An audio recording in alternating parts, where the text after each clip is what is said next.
Tu sais que tu dois te mettre en avant pour avancer dans ta carrière, mais l'idée même de mettre une photo sur LinkedIn te donne des sueurs froides. T'as l'impression que pour exister, il faut en faire toujours plus et limite te déguiser. Crier beaucoup plus fort que les autres et carrément devenir quelqu'un d'autre. Et si je te disais que c'était tout contraire? Et si je te disais que le personal branding le plus puissant, c'est celui qui ne te trahira jamais? Reste accroché. Reste accroché. Et si je te disais que le personal branding le plus puissant, c'est celui qui ne te trahira jamais?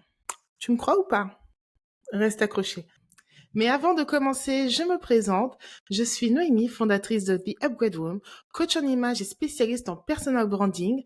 Et j'aide des personnes brillantes mais beaucoup trop discrètes à se faire remarquer. Et aujourd'hui, j'ai décidé de te partager ce que je partage aussi avec mes clientes, les 10 points pour avoir un personal branding au top quand on est quelqu'un qui aime la discrétion, mais qu'on veut se faire remarquer. Assieds-toi, prends un thé, prends un petit café, prends un stylo, prends des notes, une feuille, un crayon, installe-toi et bienvenue à The Upgrade Room. C'est parti!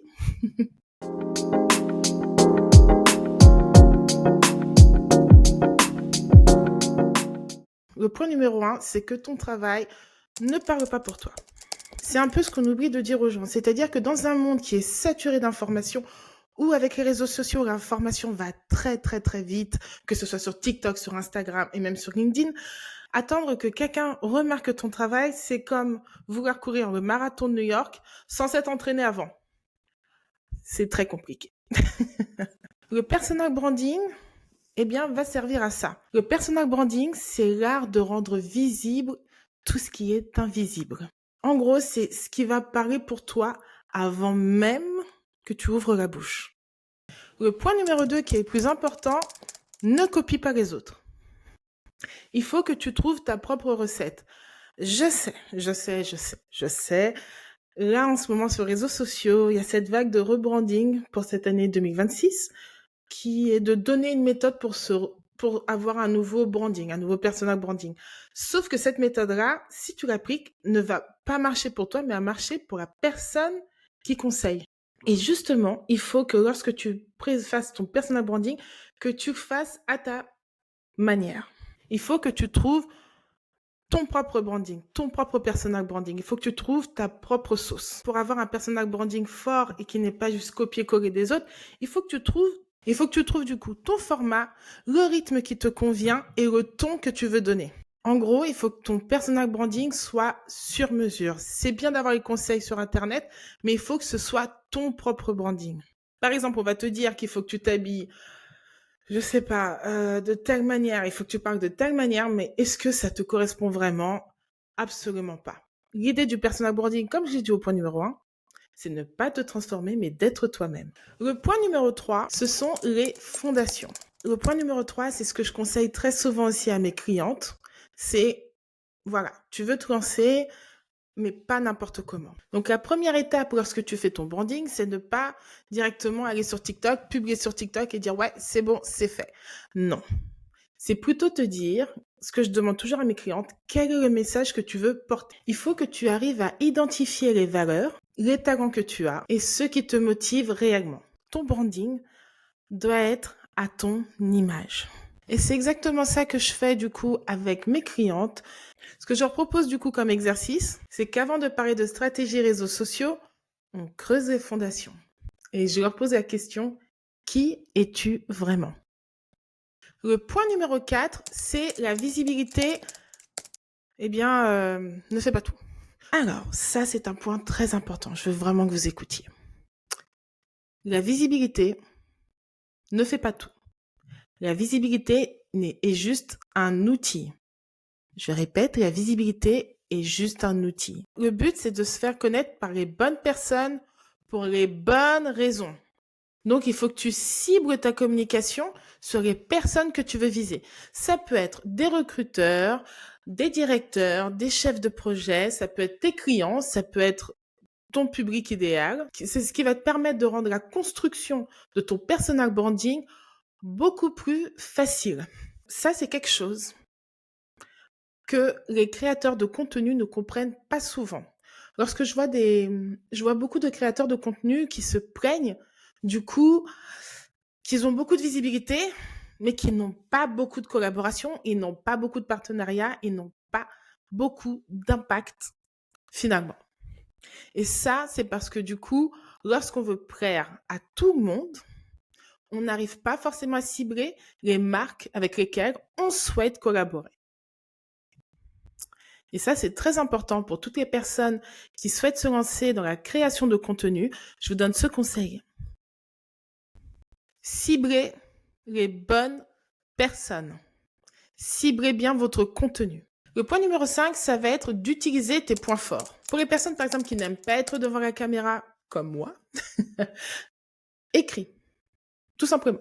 Si tu n'aimes pas être filmé, écris. Si écrire, c'est pas ton truc, eh bien, poste plutôt des visuels. Montre-toi. Il faut vraiment que tu utilises toutes tes qualités de communication pour pouvoir cibler le public que tu souhaites. Alors, moi, par exemple, j'ai une cliente qui n'est pas très familière avec les réseaux sociaux. Et du coup, je ne l'ai absolument pas forcée à faire des stories toute la journée ou de télécharger tous les réseaux sociaux. Dans l'accompagnement que je fais, je ne force jamais quelqu'un à faire des stories s'il n'aime pas ça.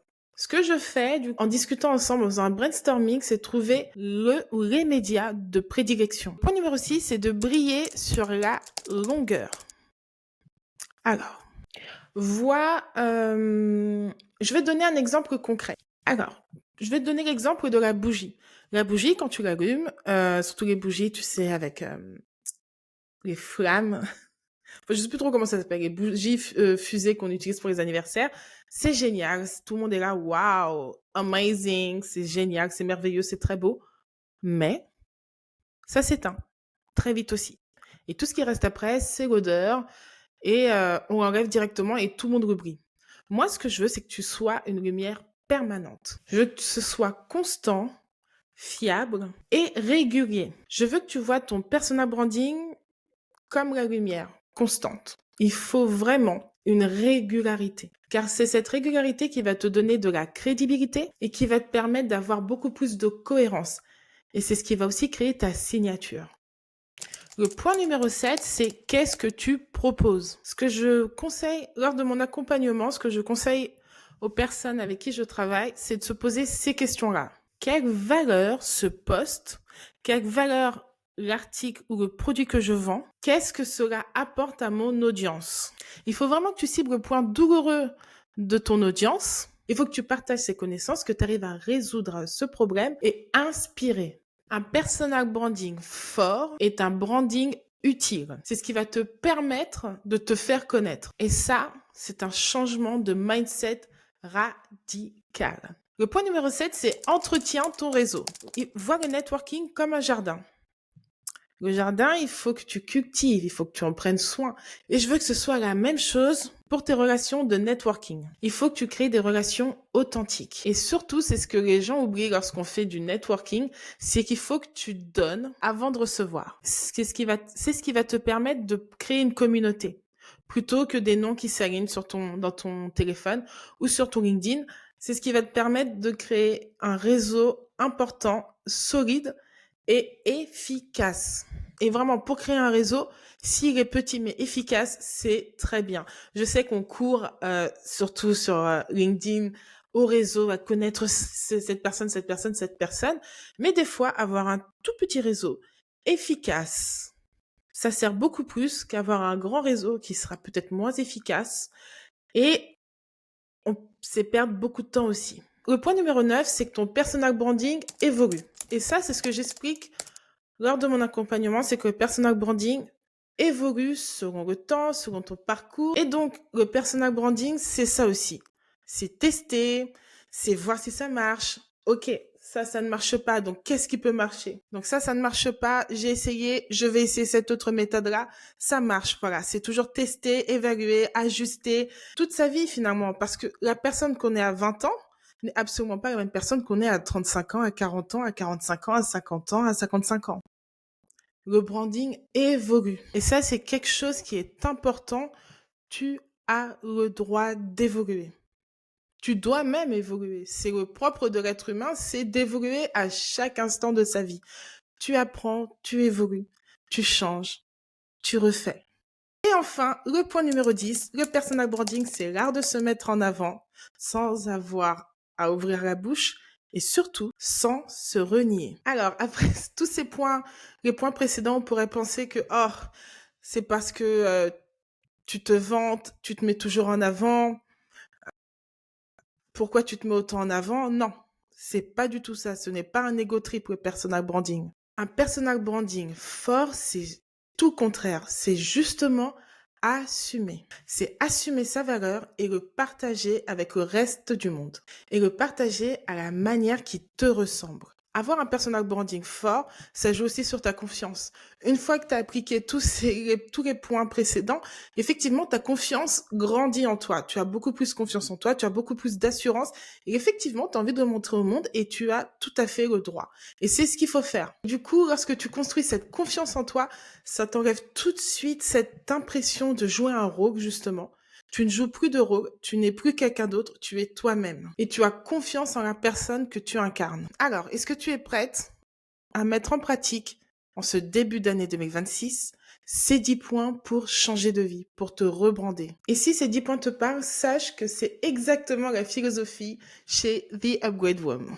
The Upgrade Room, c'est un espace d'accompagnement pour toutes les personnes qui souhaitent se mettre en avant sans se renier. Et je le dis, c'est 10 points que j'ai testés moi-même parce que j'étais à cette place-là bien avant et j'aurais aimé avoir ces conseils-là. Alors dis-moi, parmi ces 10 points que je t'ai cités, lequel t'a le plus touché? Sur le site, tu trouveras des ressources gratuites pour commencer le travail d'alignement. Et si tu veux aller encore plus loin, je te propose aussi différents types d'accompagnement. Le lien est dans la description. N'hésite pas à partager en commentaire quel point t'as le plus touché, sur lequel tu pourrais te dire je pourrais travailler dessus, et lequel tu te dis ah non, ça c'est impossible que je fasse. N'hésite surtout pas à liker et t'abonner et partage cette vidéo autour de toi et surtout à une personne que tu considères comme talentueuse mais qui est encore dans sa coquille et qui a peur de se montrer au monde. Je vous dis à très bientôt pour une prochaine vidéo sur le style, le personal branding. À bientôt! Bye!